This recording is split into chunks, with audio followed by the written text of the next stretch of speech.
কেএফসির chicken ফ্রাইটা কার কার ভালো লাগে না? 100%-এর মধ্যে 90%ই মানুষ কেএফসির চিকেন ফ্রাইটা অনেক লাইক করে। আমি মাঝে মধ্যেই খাই, আমি আমার হাজব্যান্ড। সো মোস্টলি টাইম বাহির থেকে কিনে আনা হয়।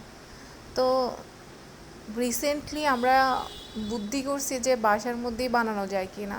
ও আমাকে বলতেছে তুমি বানাইতে পারবা, তা আমি বলছি ওকে ট্রাই করতে পারি। তারপরে ট্রায়াল হিসেবে আগে কয়েকবার করছি, দেখতেছি না ভালোই হয়েছে। দেন ওই দিনও খেতে ইচ্ছে করতেছিল, তারপরে প্রিপারেশন নিয়েই ফেললাম বানানোর জন্য।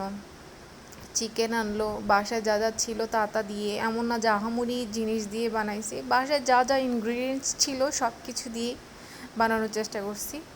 হ্যাঁ, অনেক ভালো হয়েছে, লুকিংটা খুব সুন্দর হয়েছে, খেতেও অনেক ভালো লাগছে। যখন কেএফসির চিকেন ফ্রাই যদি কেএফসি থেকে না আনা হয়, এখান থেকে আমাদের কাজী ফার্ম আছে, এই কাজী ফার্ম থেকেও আনা হলো 2 পিস শুধু নেয় ওরা।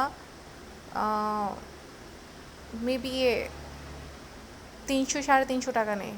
আমি এক্স্যাক্টলি বলতে পারতেছি না, যেহেতু আমি পার্সেল করে কিনে আনি নাই বাসার মধ্যে।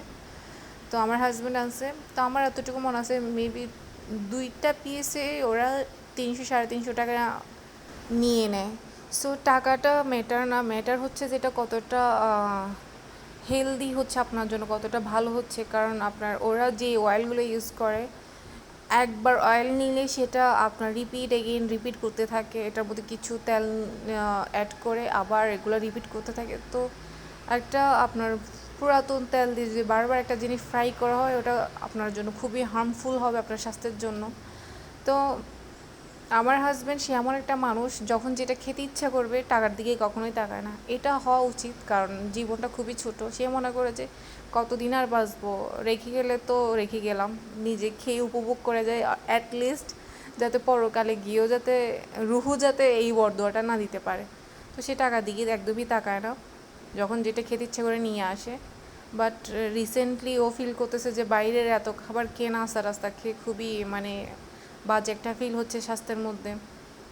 আমাকে বলতেছিল, বলতেছে তোমার একটু কষ্ট হলো, প্লিজ বাসায় মেক করে ফেলিও।